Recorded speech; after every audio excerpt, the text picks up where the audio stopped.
Rajesh doctor അടുത്ത വീഡിയോയിലേക്ക് സ്വാഗതം. ഇന്ന് നമ്മൾ പറയുന്നത് വെച്ചാൽ മമ്മൂക്കയുടെ ലാലേട്ടൻ്റെയും നമുക്കറിയാം കഴിഞ്ഞ കുറേ വർഷങ്ങൾക്ക് എത്രയോ വർഷങ്ങളായിട്ട് നിന്നിട്ട് അവരിപ്പം ഈ ഒരു രീതിയിലേക്ക് ഉള്ള അവരുടെ ഒരു വളർച്ചയും കാര്യങ്ങളും അവരുടെ ആരാധകർ ഇപ്പം ഈ അടുത്ത കാലത്ത് മലയാള സിനിമയിൽ ഒരു യുവനടൻ തന്നെ പറയുണ്ടായി. എന്നാൽ യുവനടൻ പറയാനുള്ള കാര്യം എന്ന് വെച്ചാൽ പലരും പറയാറുണ്ട് പഴയകാല ലാലേട്ടനെ ഒരു വിൻറ്റേജ് ലാലേട്ടനെ കാണണമെന്നാണ് പലരും പറയുന്നത്.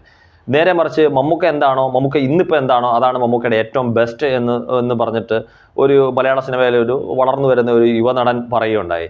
അപ്പോൾ അതിൽ നിന്ന് നമുക്ക് മനസ്സിലാവുന്ന, അല്ലെങ്കിൽ തന്നെ നമുക്ക് അതിനെക്കുറിച്ച് ആലോചിക്കുമ്പോൾ നമുക്ക് മനസ്സിലാവുന്നതെന്ന് പറഞ്ഞാൽ മമ്മൂക്ക എന്ന് പറയുന്നത് ഓരോ കാലങ്ങൾക്കനുസരിച്ച് പുതുമയ്ക്കനുസരിച്ചിട്ടുള്ള ഭാവവും രൂപവും അഭിനയവും സിനിമകളും കഥകളും ഒക്കെ ആയിട്ട് അദ്ദേഹം പ്രേക്ഷകരുടെ മുന്നിലേക്ക് എത്തുന്നുണ്ട്. ലാലേട്ടനെ സംബന്ധിച്ചിടത്തോളം ലാലേട്ടൻ കഴിഞ്ഞ കുറച്ച് നാളായിട്ട് അല്ലെങ്കിൽ കുറേ നാളായിട്ട് പ്രത്യേകിച്ച് ഒരു മാറ്റങ്ങളും ഇല്ലാതെ ലാലേട്ടൻ ഈ ഒരു രീതിയിൽ തുടർന്നുകൊണ്ടിരിക്കുക. അദ്ദേഹം തിരഞ്ഞെടുക്കുന്ന കഥകൾക്കകത്തോ അദ്ദേഹത്തിൻ്റെ രൂപത്തിനകത്ത് അദ്ദേഹം അല്ലെങ്കിൽ ഭാവത്തിനകത്ത് എന്തെങ്കിലും ഒരു മാറ്റം വരുത്താനൊന്നും അദ്ദേഹം ശ്രദ്ധിക്കുന്നില്ല, അല്ലെങ്കിൽ അദ്ദേഹം ശ്രമിക്കുന്നില്ല എന്നുള്ളതാണ്. അപ്പോൾ ലാലേട്ടൻ്റെ ആരാധകരെ സംബന്ധിച്ചിടത്തോളം അവർക്ക് ഈ താടി, അതായത് ദീക്ഷ എന്ന് പറയുന്ന ഈ താടി ഇല്ലാതെ ലാലേട്ടനെ ഒന്ന് കാണണമെന്ന് ലാലേട്ടൻ്റെ പ്രേക്ഷകർക്ക്, അല്ലെങ്കിൽ മിക്കവാറും സിനിമയെ സ്നേഹിക്കുന്ന മലയാളി പ്രേക്ഷകർക്കൊക്കെ വളരെയേറെ ആഗ്രഹമുണ്ട്. കാര്യം അതാണ് അവർ ഈ വിൻറ്റേജ് ലാലേട്ടൻ എന്ന് പറയാനുള്ള കാര്യം. കാര്യം എനിക്ക് തോന്നുന്നു ഈ ലാലേട്ടൻ സ്ഥിരമായിട്ട് ഈ താടി ഷേവ് ചെയ്യാതെ എല്ലാ സിനിമകളിലും ഒരുപോലെ അഭിനയിച്ച് തുടങ്ങിയതിന് ശേഷമാണ് പലരും ഈ പഴയകാല ലാലേട്ടനെ കുറിച്ച് സംസാരിച്ചു തുടങ്ങിയിട്ടുള്ളത്. നേരെ മറിച്ച് മമ്മൂക്കയെക്കുറിച്ച് അത്തരത്തിലുള്ള സംസാരം ഉണ്ടാകാനുള്ള ഒരു അവസരം മമ്മൂക്ക കൊടുക്കുന്നില്ല. കാര്യം ഞാൻ പറഞ്ഞ കണക്ക് പുതുമയുള്ള ഏറ്റവും ഭംഗിയായിട്ടുള്ള നിലവിലുള്ള ഏറ്റവും ഇതായിട്ടുള്ളത് മമ്മൂക്ക അദ്ദേഹത്തിൻ്റെ പ്രേക്ഷകർക്ക് അല്ലെങ്കിൽ സിനിമയെ സ്നേഹിക്കുന്ന ആളുകൾക്ക് കൊടുക്കുന്നത് കൊണ്ട് ഈ പഴയകാല മമ്മൂക്കയിലേക്ക് ഒരു തിരിച്ചുപോക്ക് എനിക്ക് തോന്നുന്നത് പലരും ആഗ്രഹിക്കുന്നില്ല. ലാലേട്ടനെ സംബന്ധിച്ചിടത്തോളം നമ്മളിപ്പോൾ പറഞ്ഞ കണക്കാണ്. ലാലേട്ടനെ സംബന്ധിച്ചിടത്തോളം എനിക്ക് തോന്നുന്നത് കഴിഞ്ഞ എത്രയോ സിനിമകൾ എടുത്തു കഴിഞ്ഞാൽ ലാലേട്ടൻ ഈ ഒരു ഒരേ ഭാവത്തിൽ അഭിനയിച്ചുകൊണ്ടിരിക്കുന്നത്.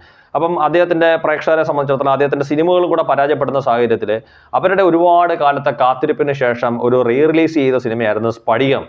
അപ്പം സ്ഫടികം എന്ന് പറയുന്ന സിനിമയ്ക്കകത്ത് അവരുടെ ആഗ്രഹം പോലെ താടിയൊന്നും ഇല്ലാത്ത ലാലേട്ടനെ, സുന്ദരനായിട്ടുള്ള, അതായത് താടിയൊക്കെ ഷേവ് ചെയ്ത് നല്ല ഭംഗിയായിട്ടിരിക്കുന്ന ഒരു ലാലേട്ടനെ അവർക്ക് കാണാൻ സാധിച്ചു. പിന്നെ ഈ പറഞ്ഞ കണക്ക് സ്ഫടികം അത്യാവശ്യം ഒരു റിലീസ് സിനിമയായതുകൊണ്ട് 1995 റിലീസ് ചെയ്ത ആ സിനിമ കാണാൻ പറ്റാത്ത ലാലേട്ടൻ്റെ പ്രേക്ഷകർക്കൊക്കെ തിയേറ്ററിൽ പോയി കുറേ ആൾക്കാർ കണ്ട്. അപ്പോൾ ലാലേട്ടൻ്റെ ആരാധകരെ സംബന്ധിച്ചിടത്തോളം ആ വർഷത്തെ, അതായത് റിലീസ് ചെയ്ത വർഷത്തെ ഹിറ്റ് ചാർട്ടിൽ എങ്ങനെയെങ്കിലും സ്ഫടികവും കൂടെ ഉൾപ്പെടുത്തിക്കൊണ്ട് ലാലേട്ടനൊരു വിജയം കിട്ടിയെന്ന് പറയാൻ വേണ്ടിയിട്ടുള്ള അവരുടെ പല ശ്രമങ്ങളും ശരിക്കും നമ്മൾ ആ സമയത്ത് കണ്ടിട്ടുണ്ട്. കാര്യം അവരുടെ കുറ്റമല്ല. കാര്യം ലാലേട്ടനൊരു വിജയം, അതോടൊപ്പം ഈ പറഞ്ഞ കണക്ക് താടിയൊന്നും ഇല്ലാതെ വൃത്തിയായിട്ട് നല്ല ഭംഗിയായിട്ടും ഇരിക്കുന്ന ലാലേട്ടനെ കാണാനുള്ള അവരുടെ ഒരു ആഗ്രഹം. ഇപ്പോൾ ഏതാണ്ട് അവരുടെ ഒരു ആഗ്രഹം എനിക്ക് തോന്നുന്നു വീണ്ടും അവരുടെ ഒരു കാത്തിരിപ്പിന് കുറച്ച് കാലത്തിന് ശേഷം വീണ്ടും 2 സിനിമകളും കൂടിയുള്ള റിലീസ് എന്ന് പറയുന്നത്, ഒന്ന് ദേവദൂതനും ഒന്ന് മണിച്ചിത്രത്താഴും.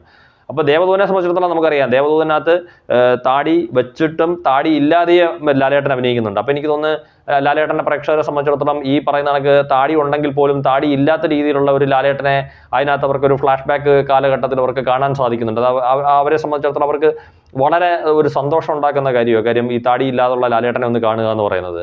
അതുപോലെ തന്നെ മണിച്ചിത്രത്താഴിൽ റിലീസ് ചെയ്യുമ്പോഴും അവർ റിലീസിനായിട്ട് കാത്തിരിക്കുന്നതെന്ന് പറഞ്ഞാൽ അതിനകത്തും ഈ പഴയകാല ലാലേട്ടനെ, അതായത് താടിയില്ലാതെ ഉള്ള ഒരു ലാലേട്ടനെ അവർക്ക് കാണാൻ പറ്റും.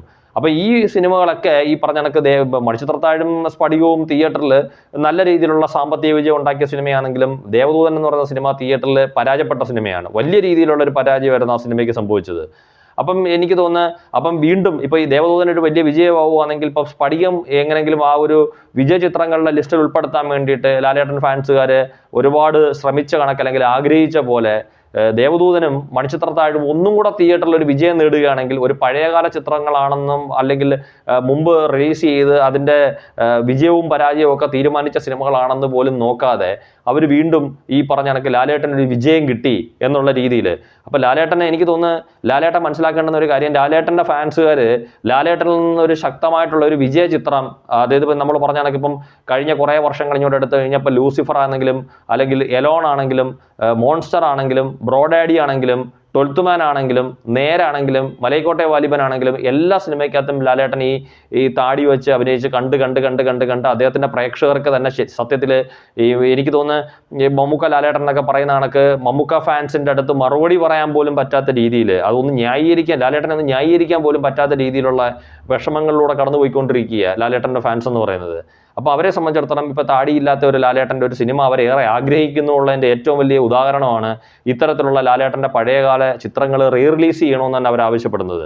പിന്നെ അതോടൊപ്പം ഈ പറഞ്ഞ കണക്ക് പഴയകാല ലാലേട്ടൻ്റെ സിനിമകൾ തിയേറ്ററിൽ കാണാൻ പറ്റാത്തവർ വീണ്ടും പോയി തിയേറ്ററിൽ കണ്ട് അതൊന്ന് വിജയിച്ചു കഴിഞ്ഞാൽ അതിനെ ഒരു ഹിറ്റ് ചാർട്ടിൽ ആ ലാലേട്ടൻ്റെ ഒരു സിനിമ വിജയിച്ചു എന്ന് പറയാനുള്ള അവരുടെ ഒരു ആഗ്രഹം കൊണ്ട്.